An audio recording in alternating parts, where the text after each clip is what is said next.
Hey guys, कैसे हो आप लोग? आई होप तो आप लोग अच्छे होंगे। तो हम लोग पढ़ रहे हैं सामान्य ज्ञान। लूसेंट पब्लिकेशन की क्या पढ़ रहे हैं हम लोग? सामान्य ज्ञान की बुक पढ़ रहे हैं।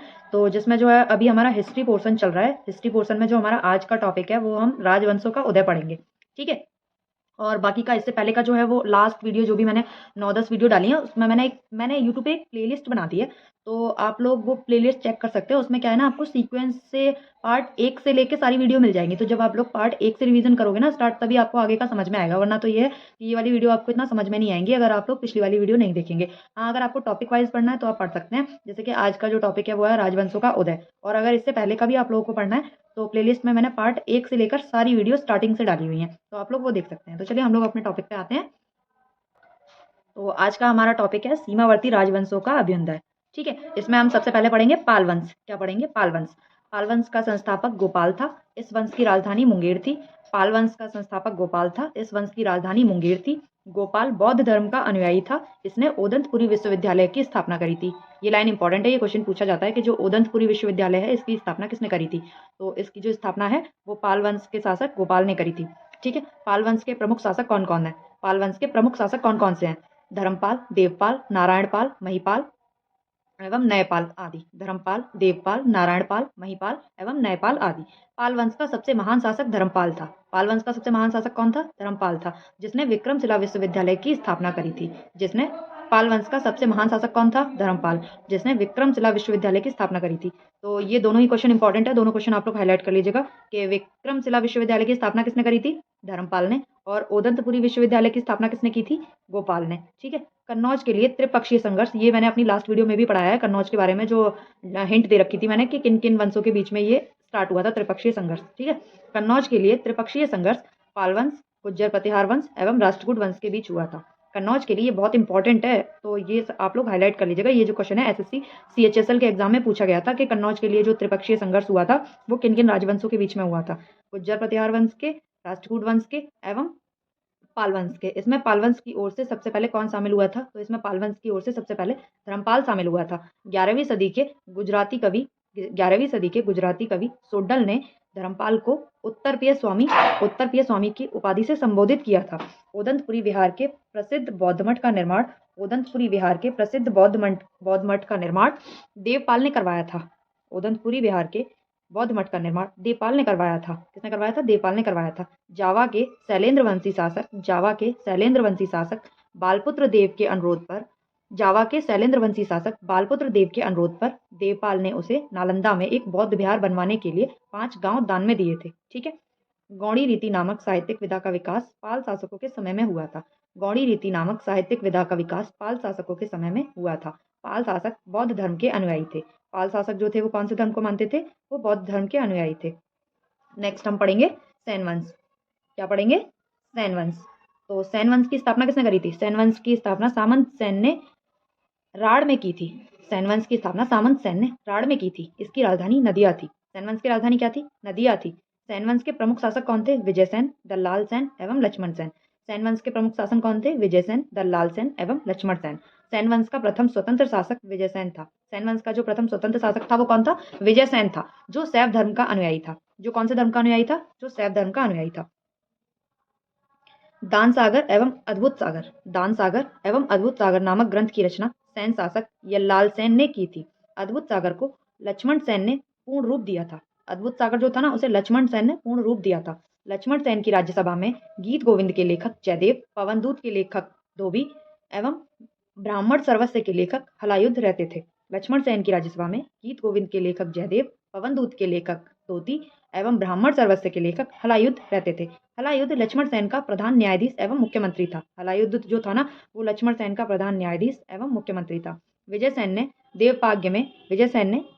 देवपाग्य में प्रद्युम्नेश्वर मंदिर, शिव का बहुत ही विशाल मंदिर है, प्रद्युम्नेश्वर मंदिर की स्थापना करवाई थी। सैन राजवंश प्रथम राजवंश था जिसने अपना अभिलेख सर्वप्रथम हिंदी में उत्कीर्ण करवाया था। जो सैन राजवंश था वो पहला राजवंश था जिसने अपना अभिलेख सबसे पहले हिंदी में उत्कीर्ण करवाया था। लक्ष्मण सेन बंगाल का अंतिम हिंदू शासक था। जो लक्ष्मण सेन था वो बंगाल का अंतिम हिंदू शासक था। अब हम पढ़ेंगे कश्मीर के राजवंश। कौन से? कश्मीर के राजवंश। कश्मीर पर शासन करने वाले शासक वंश कालक्रम से इस प्रकार थे। कश्मीर पर शासन करने वाले शासक वंश कालक्रम से इस प्रकार थे। सबसे पहला कौन सा वंश था? कारकोट वंश। उसके बाद उलाल वंश, उसके बाद लोहार वंश। ठीक है। 627 ईस्वी में दुर्मल वर्धन नामक व्यक्ति ने 627 ईस्वी में दुर्मल वर्धन नामक व्यक्ति ने कश्मीर में कारकोट वंश यानी हिंदू वंश की स्थापना की थी। वेनसांग ने उसके शासनकाल में कश्मीर की यात्रा की। वेनसांग ने उसके शासनकाल में कश्मीर की यात्रा की। कारकोट वंश का सबसे शक्तिशाली राजा ललितादित्य मुक्तापीड़ था। कारकोट वंश का जो सबसे शक्तिशाली राजा था वो कौन था? वो ललितादित्य मुक्तापीड़ था। कश्मीर का मार्तंड मंदिर का निर्माण ललितादित्य मुक्तापीड़ के द्वारा करवाया गया था। कारकोट वंश के बाद कश्मीर पर उत्पल वंश का शासन हुआ। कारकोट वंश के बाद कश्मीर पर उत्पल वंश का शासन हुआ। इस वंश का संस्थापक अवंती वर्मन था। इस वंश का संस्थापक अवंती वर्मन था। अवंती वर्मन नगर की स्थापना अवंती वर्मन ने ही की थी। अवंती वर्मन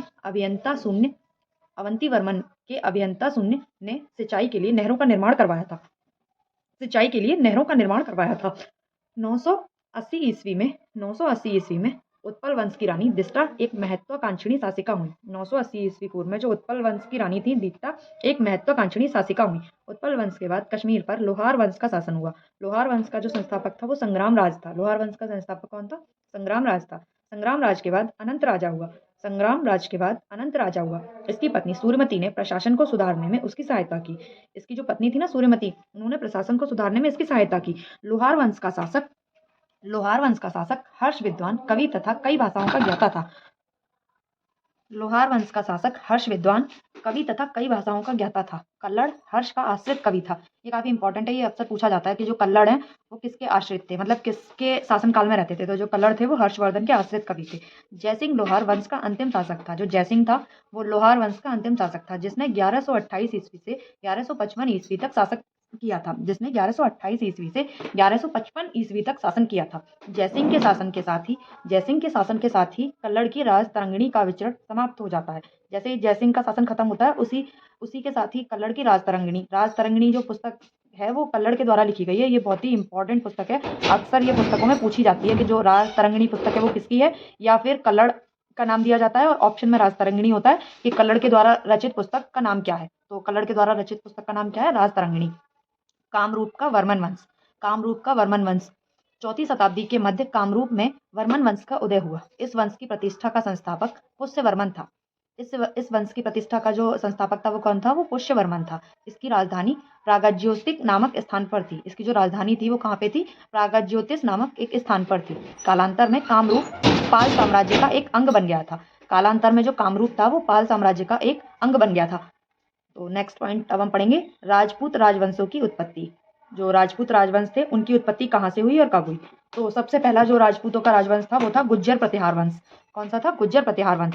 मालवा के शासक नागभट्ट प्रथम ने गुज्जर प्रतिहार वंश का संस्थापक था। मालवा का शासक नागभट्ट प्रथम गुज्जर प्रतिहार वंश का संस्थापक था। गुज्जर प्रतिहार वंश की स्थापना किसने करी थी? मालवा के शासक नागभट्ट प्रथम ने। नागभट्ट द्वितीय को राष्ट्रकूट सम्राट गोविंद तृतीय ने हरा दिया था। नागभट्ट द्वितीय जो था उसको राष्ट्रकूट सम्राट गोविंद तृतीय ने हरा दिया था। प्रतिहार वंश का सर्वाधिक शक्तिशाली एवं प्रतापी राजा कौन था? मिहिर भोज था। प्रतिहार वंश का सर्वाधिक शक्तिशाली एवं प्रतापी राजा कौन था? ये क्वेश्चन इंपॉर्टेंट है, एग्जाम्स में पूछ लिया जाता है कि जो मिहिर भोज है वो किस वंश का था। तो जो मिहिर भोज है वो एक तो बहुत ही प्रतापी राजा था और दूसरा वो प्रतिहार वंश का था। तो ये क्वेश्चन किसी भी तरीके से पूछा जा सकता है कि सेम तो मतलब एक तो इसी तरीके से आ सकता है कि प्रतिहार वंश का सर्वाधिक शक्तिशाली एवं प्रतापी राजा कौन था, तो ऑप्शन में आएगा मिहिर भोज। या फिर ये भी पूछ लेते हैं कभी कभी कि जो मिहिर भोज है वो किस वंश के राजा थे, तो वो गुज्जर प्रतिहार वंश के राजा थे। मिहिर भोज ने अपनी राजधानी कन्नौज में बनाई थी। मिहिर भोज ने अपनी राजधानी कहाँ बनाई थी? कन्नौज में बनाई थी। वह विष्णु के भक्त थे। मिहिर भोज जो थे वो विष्णु के भक्त थे। उसने विष्णु के सम्मान में आदि वराह की उपाधि भी धारण करी थी। राजशेखर प्रतिहार शासक महेंद्रपाल के दरबार में रहते थे। इस वंश का अंतिम राजा यशपाल था। गुज्जर प्रतिहार वंश का अंतिम राजा कौन था? यशपाल। पहला राजा कौन था जिसने इसकी स्थापना करी थी? नागभट्ट प्रथम।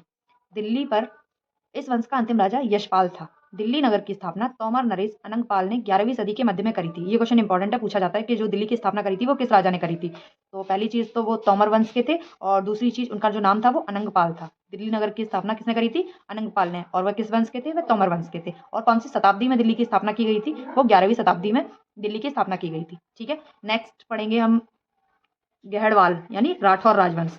गुज्जर प्रतिहार वंश के बाद हम क्या पढ़ेंगे? गहड़वाल, राठौर राजवंश। राठौर राजवंश का जो संस्थापक था वो कौन था? चंद्रदेव था। जो गहड़वाल वंश थे मतलब जो गढ़वाल वंश था उसका संस्थापक कौन था? चंद्रदेव। और चंद्रदेव ने अपनी राजधानी किसे बनाया था? वाराणसी मतलब काशी को बनाया था। चंद्रदेव ने अपनी राजधानी किसे बनाया था? वो वाराणसी को बनवाया था। इस वंश का सर्वाधिक शक्तिशाली राजा गोविंद चंद्र था। इस वंश का जो सर्वाधिक शक्तिशाली राजा था वो कौन था? गोविंद चंद्र था। ठीक है। इसका मंत्री लक्ष्मीधर शास्त्रों का प्रकांड पंडित था। इसका जो मंत्री था ना लक्ष्मीधर, वो शास्त्रों का प्रकांड पंडित था, जिसने जिसने कृत्यकल्पतरु नामक ग्रंथ लिखा था। जिसने कृत्यकल्पतरु नामक ग्रंथ लिखा था। ये जो पुस्तकें होती हैं ना, ये पुस्तकें आप लोग प्लीज जरूर याद कर लिया करो, क्योंकि ये पुस्तकें पूछी जाती हैं एग्जाम्स में कि कृत्यकल्पतरु पुस्तक किसने लिखी है? लक्ष्मीधर ने लिखी है। और ये वैसे ये तो नहीं पूछा है अभी तक, तो मैंने ये किसी एग्जाम में नहीं देखा है। बाकी इनका वंश तो नहीं पूछा जाएगा, लेकिन हाँ इतना है कि बस ये पुस्तक याद कर लीजिएगा कि कृत्यकल्पतरु जो पुस्तक है वो किसकी है? लक्ष्मीधर की है। गोविंद चंद की एक रानी कुमार देवी ने सारनाथ में धर्मचक्र जिन विहार बनवाई थी। गोविंद चंद की एक रानी थी जिनका नाम कुमार देवी था। इन्होंने सारनाथ में धर्मचक्र जिन विहार बनवाई थी। पृथ्वीराज तृतीय ने स्वयंवर से जयचंद की पुत्री संयोगिता का अपहरण कर लिया था। जो पृथ्वीराज तृतीय थे ना, इनकी पुत्री का स्वयंवर चल रहा था, तो स्वयंवर से ही इन्होंने जयचंद की पुत्री संयोगिता का अपहरण कर लिया था। इस वंश का अंतिम शासक जयचंद था। इस वंश का मतलब राठौर वंश का अंतिम शासक कौन था? राठौर वंश का जो अंतिम शासक है वो कौन था? वो जयचंद था, जिसे गौरी ने 1194 में चंदावर के युद्ध में मार डाला था। इसमें ये बहुत इंपॉर्टेंट है, चंदावर का जो युद्ध है ये, और इसकी सन पूछ ली जाती है। सबसे पहले तो यही पूछ लिया जाता है, 2 क्वेश्चन बन जाते हैं इससे, कि जो चंदावर का युद्ध हुआ था वो किस किस के बीच हुआ था? तो चंदावर का जो युद्ध हुआ था वो गौरी और जयचंद के बीच हुआ था। और दूसरा इससे ये भी क्वेश्चन बनता है कि जो चंदावर का युद्ध है वो किस सन में हुआ था? तो वो सन 1194 में हुआ था। ठीक है। नेक्स्ट इसके बाद जो वंश आता है वो होता है चाहमान वंश। चाहमान वंश मतलब कि चौहान वंश। तो चौहान वंश का संस्थापक कौन था? चौहान वंश का जो संस्थापक है वो वासुदेव था। चौहान वंश का संस्थापक कौन था? वासुदेव था। इस वंश की प्रारंभिक राजधानी अहिच्छत्र थी। बाद में अजयराज द्वितीय ने अजमेर नगर की स्थापना की और उसे राजधानी बनाया। मतलब कि जब चौहान वंश की स्थापना हुई थी उस समय तो इसकी राजधानी कुछ और थी। क्या थी? अहिच्छत्र थी। लेकिन बाद में जब अजयराज द्वितीय राजा बना तब उसने अजमेर नगर की स्थापना करी। अजमेर नगर की स्थापना करने के बाद उसने अजमेर को ही चौहान वंश की राजधानी बना दिया था। ठीक है। इस वंश का सबसे शक्तिशाली शासक अर्णोराज के पुत्र विग्रहराज चतुर्थ विशलदेव हुए। इस चौहान वंश का जो सबसे शक्तिशाली शासक हुआ वो कौन? अर्णोराज का पुत्र विग्रहराज चतुर्थ विशलदेव हुआ, जिसने हरिकेली नामक संस्कृत नाटक की रचना की। ये इंपॉर्टेंट है, ये पूछा जाता है कि जो हरिकेली नाटक है ये किसने लिखा है? तो ये नाटक किसने लिखा है? विशलदेव ने लिखा है। ठीक है। सोमदेव विग्रहराज के राजकवि थे। इन्होंने ललित विग्रहराज नामक नाटक लिखा था। 2.5 दिन का झोपड़ा नामक मस्जिद शुरू में विग्रहराज चतुर्थ द्वारा निर्मित एक विद्यालय था। 2.5 दिन का झोपड़ा जो है ना एक मस्जिद है, तो वो जब बनवाई गई थी तो वो किसने बनवाई थी? सबसे पहले विग्रहराज चतुर्थ ने। क्या था? वो एक विद्यालय था, लेकिन इसको मस्जिद बाद में बना दिया गया था। तो पृथ्वीराज तृतीय इस वंश का अंतिम शासक था। चौहान वंश का अंतिम शासक कौन था? चौहान वंश का जो अंतिम शासक था वो था पृथ्वीराज तृतीय, जिसने जयचंद की पुत्री संयोगिता के साथ विवाह किया था। चंद्रवर्दाई पृथ्वीराज तृतीय का राजकवि था। जिसकी रचना पृथ्वीराज रासो है। ये काफी इंपॉर्टेंट है, वैसे तो ये सभी को याद ही होगा, लेकिन फिर भी मैं बता देती हूँ कि जो पृथ्वीराज रासो है ये आप याद कर लीजिएगा किसकी रचना है? चंद्रवर्दाई की रचना है। रणथंभौर के जैन मंदिर का शिखर पृथ्वीराज तृतीय ने ही बनवाया था। ये भी इंपॉर्टेंट है, ये भी क्वेश्चन पूछा जाता है कि जो रणथंभौर के जैन मंदिर है इसका जो शिखर है वो किसने बनवाया था? पृथ्वीराज तृतीय ने बनवाया था। तराइन का प्रथम युद्ध कब हुआ था? 1192 में हुआ था, जिसमें पृथ्वीराज तृतीय की विजय हुई एवं गौरी की हार हुई। तराइन का द्वितीय युद्ध 1192 में हुआ, जिसमें गौरी की विजय हुई एवं पृथ्वीराज तृतीय की हार हुई। तो जो हमने ये टॉपिक पढ़े हैं, इन टॉपिक्स में हमने 3 युद्ध पढ़ लिए। कौन कौन से युद्ध पढ़ लिए हमने?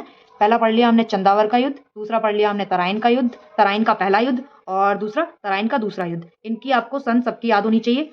जो तराइन का पहला युद्ध कब हुआ था? 1191 में हुआ था। तराइन का दूसरा युद्ध कब हुआ था? 1192 में हुआ था। और चंदावर का युद्ध कब हुआ था? 1194 में हुआ था। अब ये भी याद होना चाहिए कि ये किस किस के बीच हुए थे। तो चंदावर का जो युद्ध हुआ था वो गौरी और जयचंद के बीच हुआ था। किस किस के बीच हुआ था? गौरी और जयचंद के बीच हुआ था। और तराइन के जो दोनों युद्ध हुए थे वो गौरी और पृथ्वीराज तृतीय के बीच में हुए थे।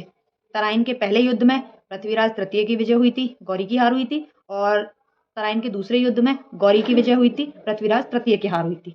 ठीक है। अब हम पढ़ेंगे परमार वंश। परमार वंश का शासक उपेंद्र राज था। परमार वंश का शासक कौन था? उपेंद्र राज था। इसकी राजधानी धारा नगरी थी। इसकी राजधानी क्या थी? धारा नगरी थी। परमार वंश का सर्वाधिक शक्तिशाली शासक भोज था। परमार वंश का सर्वाधिक शक्तिशाली शासक भोज था। राजा भोज ने भोपाल के दक्षिण में भोजपुर नामक झील का निर्माण करवाया था। नैषधीय चरित्र के लेखक श्रीहर्ष एवं प्रबंध चिंतामणि के लेखक मेरुतुंग है।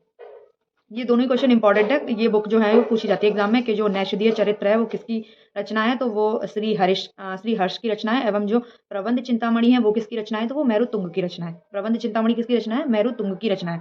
राजा भोज ने चिकित्सा, गणित एवं व्याकरण पर अनेकों ग्रंथ लिखे थे। जो राजा भोज थे उन्होंने चिकित्सा, गणित एवं व्याकरण पर अनेकों ग्रंथ लिखे थे। भोजकृत युक्ति कल्पतरु में वास्तुशास्त्र के साथ साथ विविध वैज्ञानिक यंत्रों एवं उनके उपयोग का उल्लेख भी मिलता है।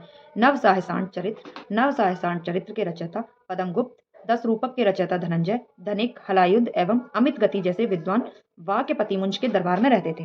कविराज की उपाधि से विभूषित शासक राजा भोज था। कविराज की उपाधि से कौन विभूषित था? राजा भोज था।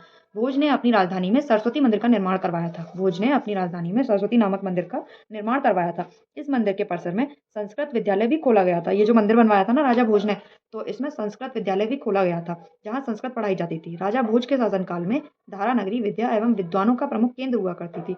ये क्वेश्चन पूछा जाता है। राजा भोज का जो शासनकाल था उसमें जो धारा नगरी थी वो विद्या एवं विद्वानों का प्रमुख केंद्र थी। भोज ने चित्तौड़ में त्रिभुवन नारायण मंदिर का निर्माण करवाया था। भोजपुर नगर की स्थापना राजा भोज ने करी थी। की थी। परमार वंश के बाद तोमर वंश, उसके बाद चाहमान वंश और अंत में 1297 में अलाउद्दीन खिलजी के सेनापति नसरत खां और उलूग खां ने मालवा पर अधिकार कर लिया था। अब हम पढ़ेंगे चंदेल वंश। क्या पढ़ेंगे अब हम? चंदेल वंश। ये जितने भी हम पढ़ रहे हैं ना, ये हम सारे राजपूत वंश पढ़ रहे हैं। प्रतिहार साम्राज्य के पतन के बाद बुंदेलखंड की भूमि पर चंदेल वंश का स्वतंत्र राजनीतिक इतिहास प्रारंभ हुआ। प्रतिहार साम्राज्य का जब पतन हो गया तो उसके बाद बुंदेलखंड की भूमि पर चंदेल वंश का उदय हुआ। बुंदेलखंड का प्राचीन नाम जैजाक भुक्ती है। बुंदेलखंड का पुराना नाम क्या है? जैजाक भुक्ती है। चंदेल वंश का संस्थापक कौन था? नन्नोक था। इसकी राजधानी खजुराहो थी। प्रारंभ में इसकी राजधानी कालिंजर महोबा में थी। जो इसकी राजधानी थी वो कहाँ थी? कालिंजर महोबा थी। राजा धंग ने अपनी राजधानी कालिंजर से खजुराहो में स्थानांतरित करी थी। चंदेल वंश का प्रथम स्वतंत्र एवं सबसे प्रतापी राजा यशोवर्मन था। कौन था? यशोवर्मन था। ये इंपॉर्टेंट है, ये पूछा जाता है कि यशोवर्मन जो है वो किस वंश के थे, तो यशोवर्मन जो है वो चंदेल वंश के शासक थे। यशोवर्मन ने कन्नौज पर आक्रमण कर प्रतिहार राजा देवपाल को हराया। किसे हराया था? प्रतिहार राजा देवपाल को हराया। उससे एक विष्णु की प्रतिमा प्राप्त की जिसे उसने खजुराहो के विष्णु मंदिर में स्थापित किया। धंग ने जिन्ननाथ, विश्वनाथ एवं वैद्यनाथ मंदिर का निर्माण करवाया था। कंदरिया महादेव का निर्माण धंगदेव द्वारा 999 ईस्वी में किया गया था। धंग ने गंगा जमुना के संगम में शिव की आराधना करते हुए अपने शरीर को त्याग दिया था। चंदेल शासक विद्याधर ने कन्नौज के प्रतिहार शासक राज्यपाल की हत्या कर दी थी क्योंकि उसने महमूद के आक्रमण का सामना किए बिना ही आत्मसमर्पण कर दिया था। विद्याधर ही अकेला ऐसा भारतीय नरेश था जिसने महमूद गजनी की महत्वाकांक्षाओं का सफलतापूर्वक प्रतिरोध किया था। चंदेल शासक कीर्तिवर्मन की राज्यसभा में रहने वाले कृष्ण मिश्र ने प्रबोध चंद्रोदय की रचना की। प्रबोध चंद्रोदय किसकी रचना है? कृष्ण मिश्र की रचना है। यहाँ से ये इंपॉर्टेंट है, इसको हाईलाइट कर लीजिएगा कि जो प्रबोध चंद्रोदय है वो किसकी रचना है? वो कृष्ण मिश्र की रचना है। इन्होंने महोबा के समीप कीर्ति सागर नामक जलाशय का निर्माण किया। आलाउदल नामक दो सेनानायक परम द्रुविदेव के दरबार में रहते थे जिन्होंने पृथ्वीराज चौहान के साथ युद्ध करते हुए अपनी जान गंवा दी थी। आलाउदल ने अपनी जान किसके साथ युद्ध करते हुए गंवाई थी? पृथ्वीराज के साथ युद्ध करते हुए आलाउदल ने अपनी जान गंवा दी थी। चंदेल वंश का अंतिम शासक परमादेव देव था। इसने 1202 में कुतुबुद्दीन ऐबक की अधीनता स्वीकार कर ली थी। ये जो शासक था ना, इसने 1202 में कुतुबुद्दीन ऐबक की अधीनता को स्वीकार कर लिया था। इस पर उसके मंत्री अजय देव ने उसकी हत्या कर दी थी। इसका जो मंत्री था ना अजय देव, इस बात से नाराज होकर इसके मंत्री ने इसकी हत्या कर दी थी। अब हम पढ़ेंगे सोलंकी वंश। सोलंकी वंश अथवा गुजरात के चालुक्य शासक। जो सोलंकी वंश था वो कहाँ का वंश था? वो गुजरात का वंश था। तो सोलंकी वंश का संस्थापक कौन था? सोलंकी वंश का संस्थापक मूलराज प्रथम था। इसकी राजधानी आन्हिलवाड़ थी। इनकी राजधानी क्या थी? आन्हिलवाड़ थी। मूलराज प्रथम शैव धर्म का अनुयायी था। मूलराज प्रथम जो था ना वो शैव धर्म को मानता था। भीम प्रथम के शासनकाल में महमूद गजनी ने सोमनाथ के मंदिर पर आक्रमण कर दिया था। भीम प्रथम, ये क्वेश्चन पूछा जाता है कि महमूद गजनी ने जो सोमनाथ के मंदिर पर आक्रमण किया था उस समय किसका शासन था? तो भीम प्रथम का शासन था, मतलब सोलंकी राजाओं का शासन था उस टाइम पे। भीम प्रथम के सामंत विमल ने आबू पर्वत पर दिलवाड़ा का प्रसिद्ध जैन मंदिर बनवाया था। भीम प्रथम के जो सामंत थे विमल, उन्होंने आबू पर्वत पर दिलवाड़ा का प्रसिद्ध मंदिर बनवाया था। ये कहाँ पे है? ये राजस्थान में स्थित है। जो आबू पर्वत है वो कहाँ है? वो राजस्थान में है। सोलंकी वंश का प्रथम शक्तिशाली जो शासक था वो कौन था? वो जयसिंह सिद्धराज था। सोलंकी वंश का सबसे प्रथम एवं शक्तिशाली शासक कौन था? वो जयसिंह प्रथम था। प्रसिद्ध जैन विद्वान हेमचंद्र जयसिंह सिद्धराज के दरबार में था। माउंट आबू पर्वत पर एक मंडप बनाकर जयसिंह सिद्धराज ने अपने पूर्वजों की गजारोही मूर्तियां स्थापित करी थी। अपने पूर्वजों की गजारोही मतलब काफी ऊंची ऊंची मूर्तियों को स्थापित किया था। मोढेरा के सूर्य मंदिर का निर्माण किसने करवाया था? ये क्वेश्चन भी अक्सर पूछा जाता है कि जो मोढेरा के सूर्य मंदिर है उनका निर्माण किसने करवाया था? तो जो सोलंकी राजा थे उन्होंने मोढेरा के सूर्य मंदिर का निर्माण करवाया था। सिद्धपुर में रुद्र महाकाल के मंदिर का निर्माण जयसिंह सिद्धराज ने करवाया था। सिद्धपुर में जो रुद्र महाकाल का मंदिर है उसका निर्माण किसने करवाया था? जयसिंह सिद्धराज ने करवाया था। सोलंकी शासक कुमारपाल जैन मतानुयायी था। मतलब जो सोलंकी शासक कुमारपाल था ना वो जैन मत को मानता था। वह जैन धर्म के अंतिम राजकीय प्रवर्तक के रूप में भी प्रसिद्ध था। सोलंकी वंश का अंतिम शासक कौन था? सोलंकी वंश का जो अंतिम शासक था वो भीम द्वितीय था। सोलंकी वंश का अंतिम शासक भीम द्वितीय था। भीम द्वितीय के एक सामंत लवण प्रसाद ने गुजरात में बघेल वंश की स्थापना करी थी। भीम द्वितीय का ही एक सामंत था लवण प्रसाद, उसने गुजरात में बघेल वंश की स्थापना करी थी। बघेल वंश का कर्ण द्वितीय गुजरात का अंतिम हिंदू शासक था। बघेल वंश का जो कर्ण द्वितीय था ना वो गुजरात का अंतिम हिंदू शासक था। इसने अलाउद्दीन खिलजी की सेनाओं का मुकाबला किया था। अब हम पढ़ेंगे कलचुरी का चेदी वंश। कलचुरी वंश का संस्थापक कोक्कल था। कलचुरी वंश का जो संस्थापक था वो कौन था? कोक्कल था। इसकी जो राजधानी थी वो क्या थी? इसकी जो राजधानी थी वो त्रिपुरी नामक एक जगह थी। कलचुरी वंश का एक शक्तिशाली शासक गांगेय देव था जिसने विक्रमादित्य की उपाधि धारण की थी। पूर्व मध्यकाल में स्वर्ण सिक्कों के विलुप्त हो जाने के पश्चात इन्होंने सर्वप्रथम इसे प्रारंभ करवाया था। आरंभ करवाया था। कलचुरी वंश का सबसे महान शासक कर्णदेव था। कलचुरी वंश का जो सबसे महान शासक था वो कौन था? वो कर्णदेव था जिसने कलिंग पर विजय प्राप्त की और त्रिकलिंगाधिपति की उपाधि धारण की। जिसने कलिंग पर विजय हासिल की और उसके बाद त्रिकलिंगाधिपति की उपाधि धारण की। प्रसिद्ध कवि राजशेखर कलचुरी दरबार में ही रहते थे। जो प्रसिद्ध कवि थे ना राजशेखर, वो कहाँ रहते थे? वो कलचुरी दरबार में ही रहते थे। अब नेक्स्ट पढ़ेंगे हम सिसोदिया वंश। कौन सा वंश? सिसोदिया वंश। सिसोदिया वंश के शासक अपने को सूर्यवंशी कहते थे। जो सिसोदिया वंश के शासक थे वो अपने को क्या कहते थे? सूर्यवंशी कहते थे। सिसोदिया वंश के शासक मेवाड़ पर शासन करते थे। मेवाड़ की राजधानी चित्तौड़ थी। मेवाड़ की राजधानी क्या थी? चित्तौड़ थी। मतलब यह है कि जो सिसोदिया वंश था वो कहाँ का वंश था? कहाँ से उदय हुआ था? वो राजस्थान से उदय हुआ था। और जो सोलंकी वंश है उसका उदय कहाँ से हुआ था? तो उसका जो उदय हुआ था वो आपका गुजरात से हुआ था। ठीक है। सिसोदिया वंश के शासक मेवाड़ पर शासन करते थे। मेवाड़ की राजधानी चित्तौड़ थी। अपनी विजयों के उपलक्ष्य में विजय स्तंभ का निर्माण राणा कुंभा ने चित्तौड़ में करवाया था। राजा कुंभा ने चित्तौड़ में करवाया था। ये काफी इंपॉर्टेंट क्वेश्चन है। ये पूछा जाता है कि विजय स्तंभ का निर्माण किसने करवाया था? तो विजय स्तंभ का निर्माण किसने करवाया था? राजा कुंभा ने करवाया था। कहाँ करवाया था? ये भी पूछा जाता है। तो चित्तौड़ के किले में। चित्तौड़ कहाँ पे है? राजस्थान में है। ठीक है। ये क्वेश्चन आपको हर तरीके से याद होना चाहिए। खातौली का युद्ध 1518 ईस्वी में राणा सांगा व इब्राहिम लोदी के बीच हुआ था। ये भी क्वेश्चन पूछ लिया जाता है। खासतौर पे ये जब राजस्थान का कोई एग्जाम दिया जाता है ना तो वहाँ पे तो ये मोस्ट ऑफ पूछ ही लिया जाता है क्योंकि ये राजस्थान का राजवंश था और जो चित्तौड़ का किला है वो भी राजस्थान में है। तो अगर कोई भी जैसे इसका राजस्थान टीचर वगैरह का कोई एग्जाम होता है या राजस्थान कांस्टेबल का कोई एग्जाम होता है तो वहाँ के लिए ये काफ़ी इंपॉर्टेंट क्वेश्चन है कि जो खातौली का युद्ध हुआ था वो कब हुआ था? 1518 में हुआ था। और किस किस के बीच हुआ था? राणा सांगा एवं इब्राहिम लोदी के बीच हुआ था। किस किस के बीच हुआ था? राणा सांगा एवं इब्राहिम लोदी के बीच हुआ था। तो यहाँ पे जो है वो हमारा प्राचीन भारत कंप्लीट हो चुका है। सिसोदिया वंश के साथ हमारा जो प्राचीन भारत है वो कंप्लीट हो गया है। अब हम स्टार्ट करेंगे मध्यकालीन भारत, मेडिवल इंडिया। तो ये जो है वो हम स्टार्ट करेंगे कल की वीडियो में। तो आज के लिए इतना ही काफ़ी है, आप लोग इसका रिवीजन कर लीजिएगा अच्छे से, और उसके बाद कल से हम मध्यकालीन भारत स्टार्ट करेंगे, ठीक है। अगर किसी को कोई कन्फ्यूज़न हो तो वो आप लोग मुझे पूछ सकते हैं, और अगर इसमें भी आप लोगों को कहीं कुछ समझ में ना आया हो तो वो भी आप मुझसे कमेंट बॉक्स में पूछ सकते हैं। अगर कहीं पे किसी का कोई भी दिक्कत आ रही हो, कुछ भी हो, तो जो भी जिसका क्वेश्चन हो वो आप मुझसे पूछ लीजिएगा, और बाकी का आप लोग इसका अच्छे से रिवाइज़ करिए। प्राचीन भारत जो है वो हम लोग कंप्लीट कर चुके हैं, इसमें हमने काफ़ी कुछ पढ़ लिया है। तो एक बार आप प्राचीन भारत की करीब 9 वीडियो आई थिंक हो चुकी हैं, तो आप स्टार्टिंग से मैंने ये पूरा प्राचीन भारत पढ़ाया है, तो आप इसकी सारी वीडियो जाके देख लीजिएगा, और इसमें कहीं से अगर कोई भी कन्फ्यूज़न होता है तो वो मैं आप लोगों को बता दूँगी, ठीक है। आज के लिए इतना ही काफ़ी है, मिलते हैं अगली वीडियो में। Okay, thank you.